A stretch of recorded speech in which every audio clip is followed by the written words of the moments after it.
This happened a few months ago, and even now, I still can't fully understand it.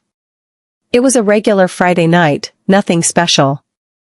My friend Robert and I had gone out for a few drinks at a bar, as we always did after work.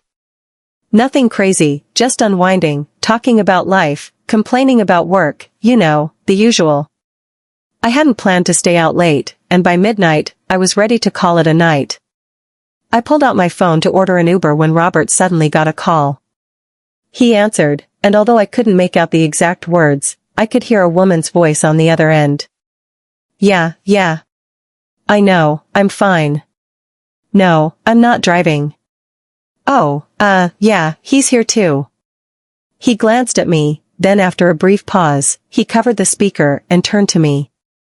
My mom's driving by. She can drop you off if you want.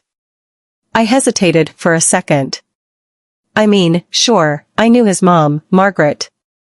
I'd been to his house plenty of times. But we weren't exactly close or anything, just casual small talk whenever I saw her. It felt a little weird to get a ride from her, but at the same time, it was free and saved me from waiting for an Uber.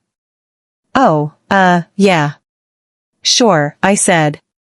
A few minutes later, a sleek black SUV pulled up outside the bar. The window rolled down, and there she was, Margaret.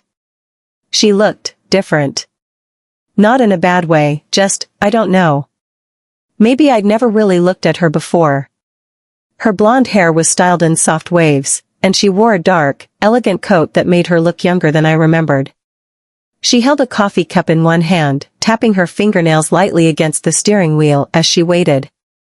Hop in, she said with a small smile. I slid into the passenger seat, and as soon as I shut the door, she pulled away from the curb.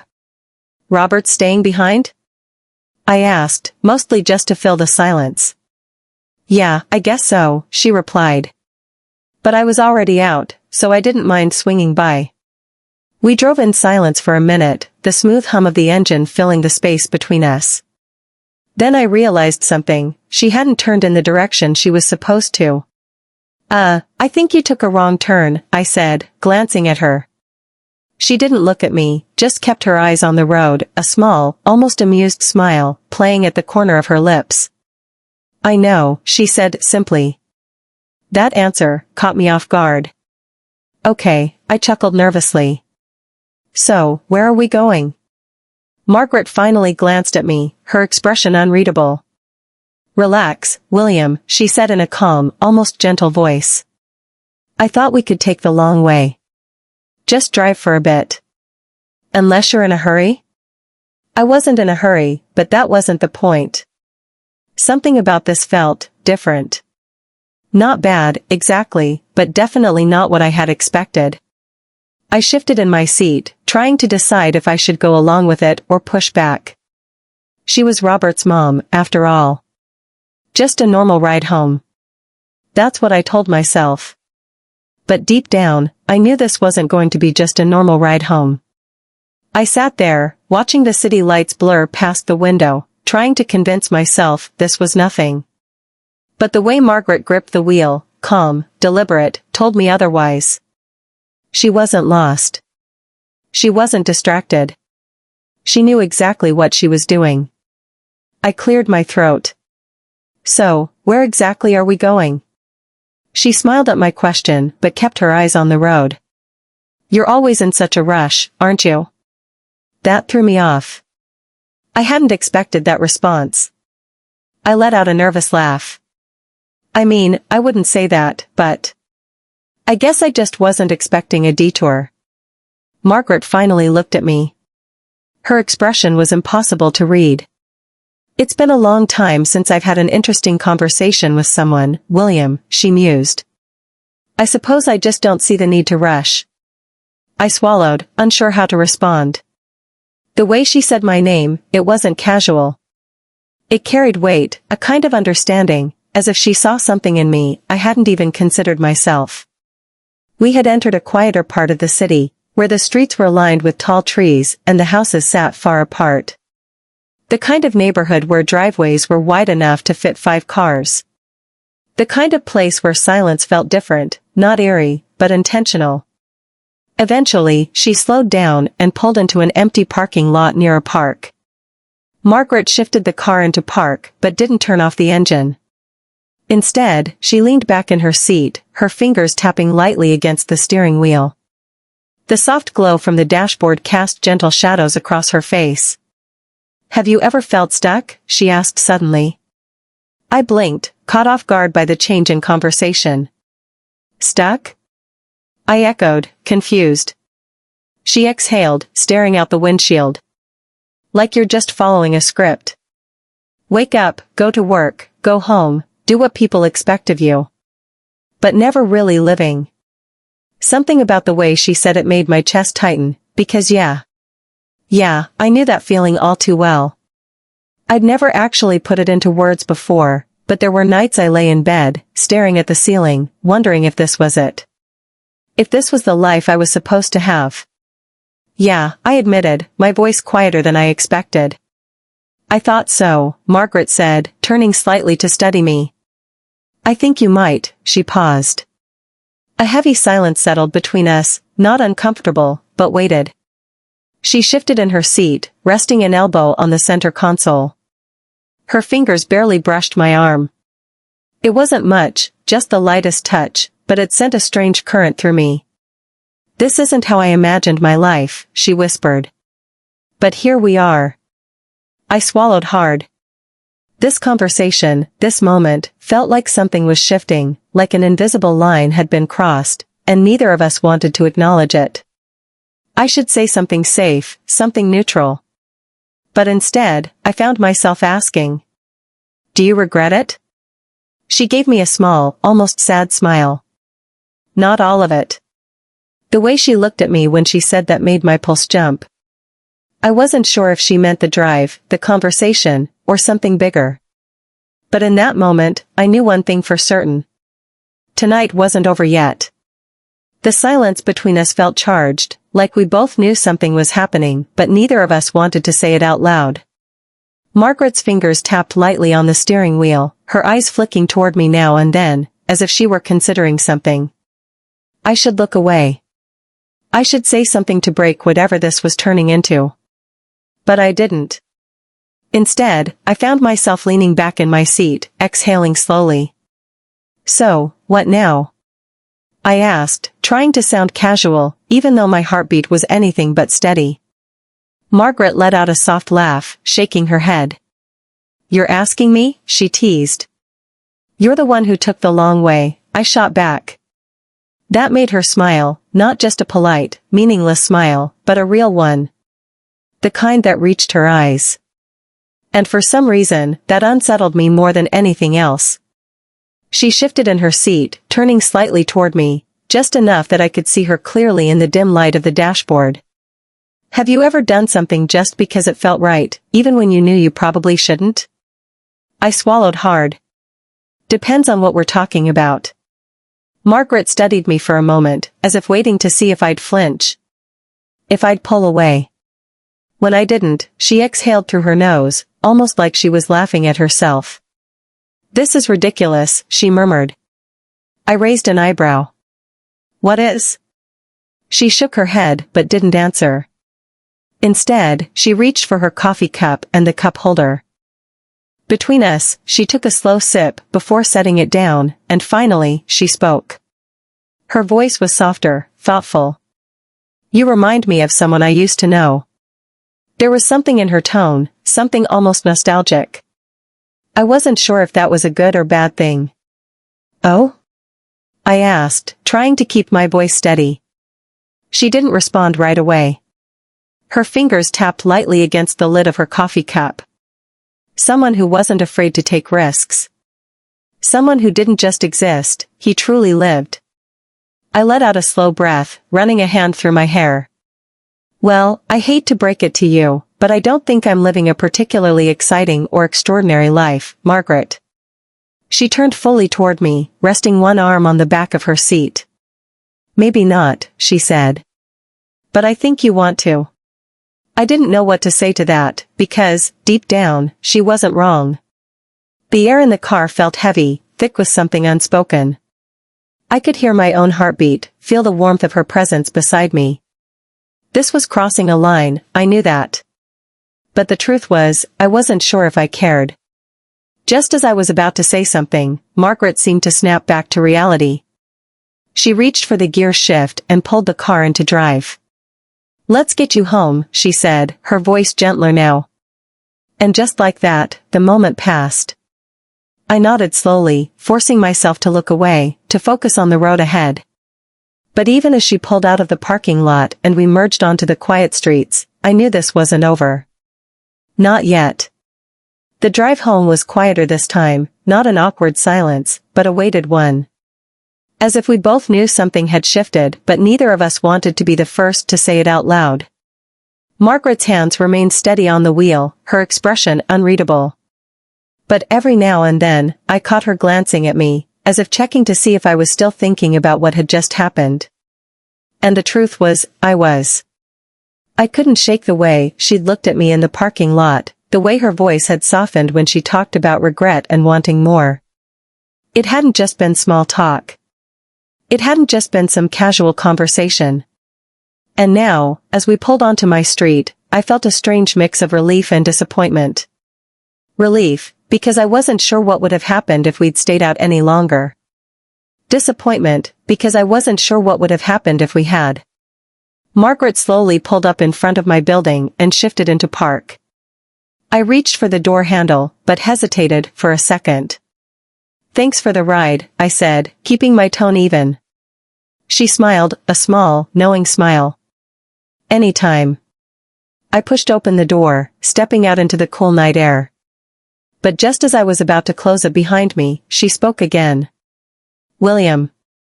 I turned back, leaning down slightly. "Yeah?"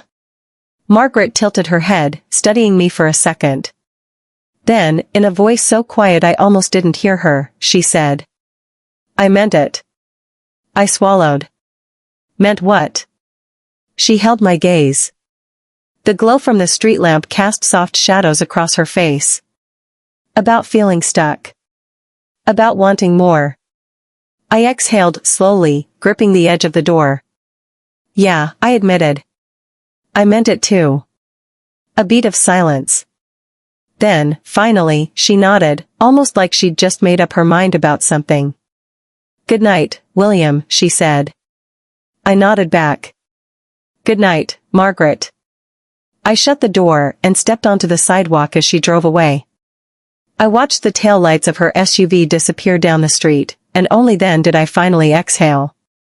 I hadn't even realized I'd been holding my breath. I should go inside. I should shake it off, tell myself it was just a strange night, just a deep conversation with someone who needed to talk. But as I stood there, staring down the empty road, I knew this wasn't over. Not even close. I barely slept that night. Every time I closed my eyes, I replayed the drive, the way Margaret had looked at me, the way she felt so close, but just out of reach. It left my mind tangled. And I knew it. The next day, I went about my usual routine, work, lunch, a few errands, trying to forget. But by the evening, I found myself checking my phone more often than I wanted to admit. Half expecting, half hoping to see a message from her. And just when I was about to convince myself that last night had meant nothing, my phone buzzed. "Margaret." One word. "Busy?" No explanation. No reason. My heart kicked up a little. I stared at the screen, my thumb hovering over the keyboard, before finally typing back. "Not really." "Why?" The 3 dots appeared. Then, after a brief pause. "Come out. Drive with me." I hesitated for only a second. I should say no. I should ask why. Or at the very least, pretend like I had something better to do. But instead, I typed. "Where?" Margaret's reply came almost instantly. "Just come outside." My stomach tightened. I hadn't even noticed the car pulling up until I stepped toward the window. Sure enough, her SUV was idling at the curb. I exhaled, grabbed my jacket, and before I could think too much about it, I walked out the door. As soon as I slid into the passenger seat, Margaret gave me that same small, knowing smile. You didn't even hesitate. I smirked, clicking my seatbelt into place. You didn't really give me much time to. She laughed, soft and amused, before pulling away from the curb. Maybe that's the point. The city lights blurred past us as we drove.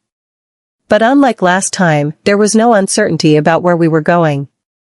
She knew exactly where she was taking me. And I had a feeling. This time, she wasn't going to change her mind at the last second. About 20 minutes later, we turned onto a winding road lined with trees, leading up to a quiet overlook. The city stretched out below us, glowing against the night sky. It was the kind of view you only see in movies, the kind of place people come to clear their heads. Margaret shut off the engine, but didn't make a move to get out. She just sat there for a moment, tapping her fingers against the steering wheel. Then, finally, she turned to me. I needed to get out of the house, she said. I frowned slightly. Everything okay? She let out a quiet, almost bitter laugh, shaking her head. Not really. I waited.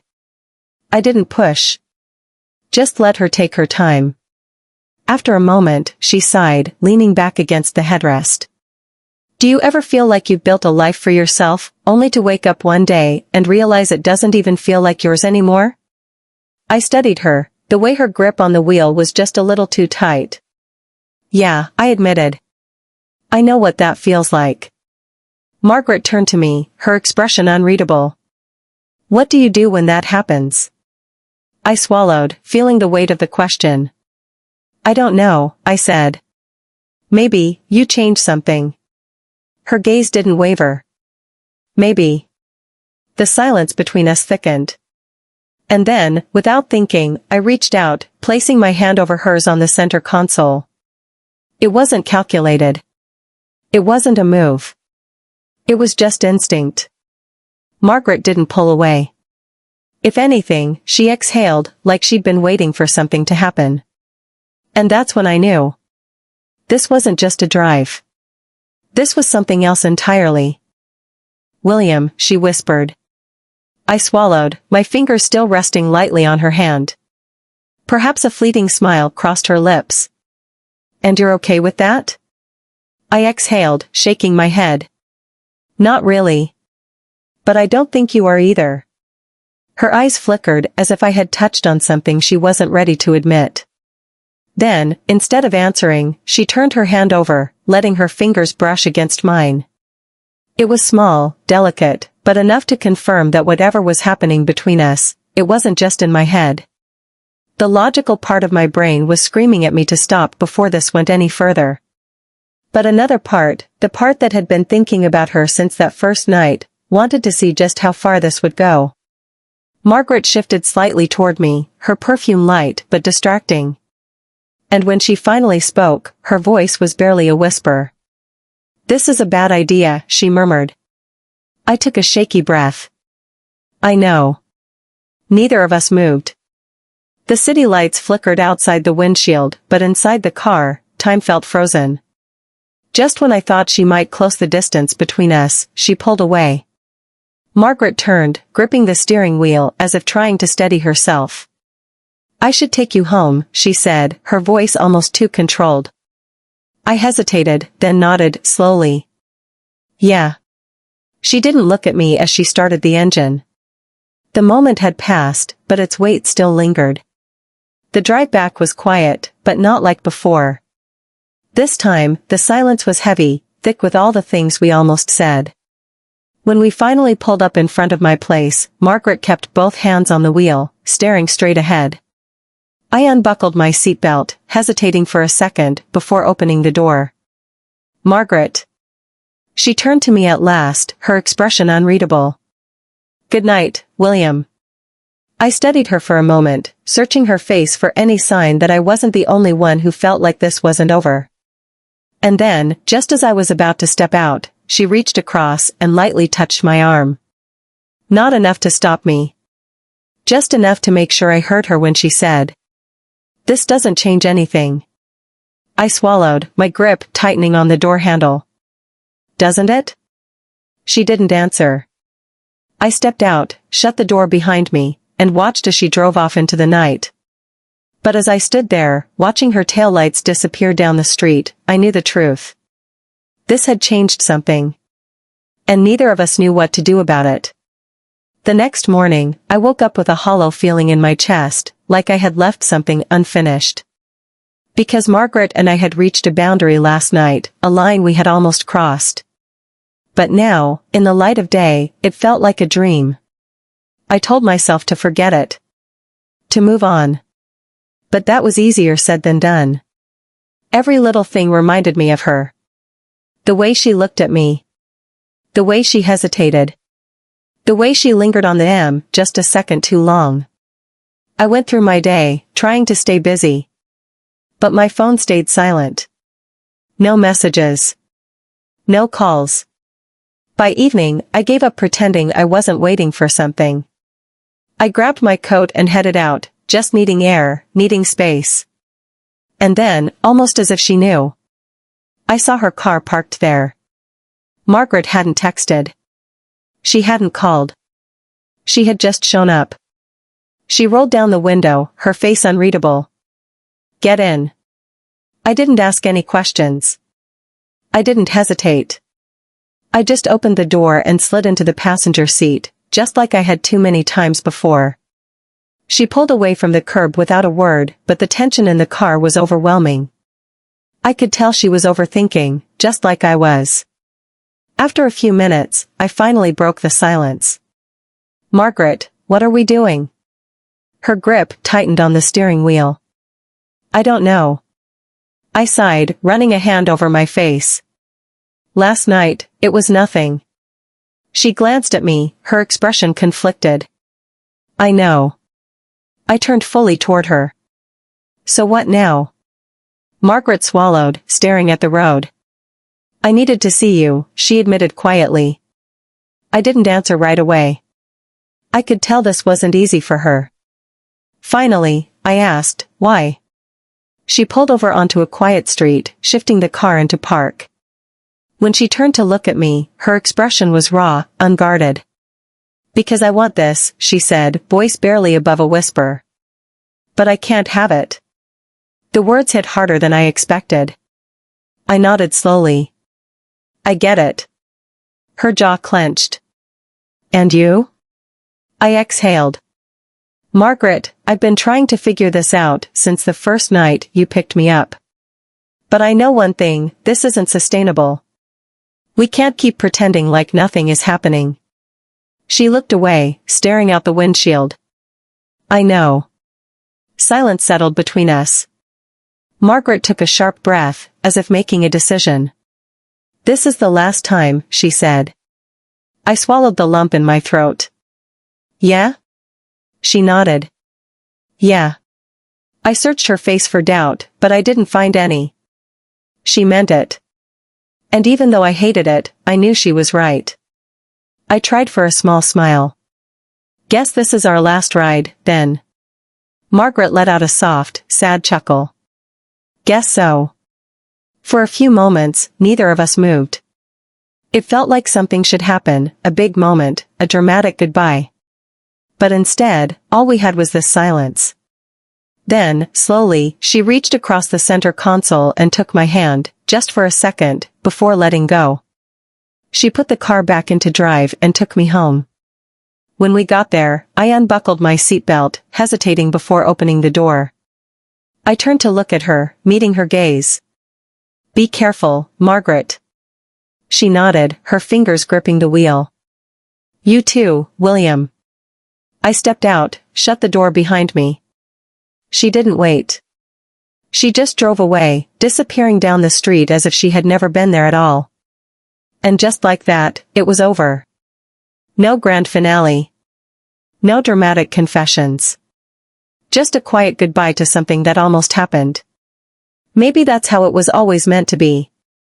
Standing on my doorstep, I couldn't quite wrap my mind around everything that had happened. How did we get here? How had things escalated so quickly? One moment, everything was normal. The next, it felt like everything I knew had been turned upside down. I had to admit, I never saw this coming. I never imagined that a simple ride home would lead to this mess of emotions, doubts, and unsaid words. She was right, though. This was the last time. It was clear. But if I was being honest, I didn't feel relieved. I didn't feel closure. Instead, I felt more lost than ever. Maybe because we had gotten too close to the line. And once you cross it, there's no going back. No reset button. I kept asking myself, had I made the right choice? Should I have fought harder? Should I have said something different, made her see things from my side? Or was I better off letting go, even if it hurt? I felt like I had lost something important. But I couldn't tell if it was worth holding on to, or if I should leave it behind. So now, all I had left were questions. And regrets. And maybe, that was the hardest part of all.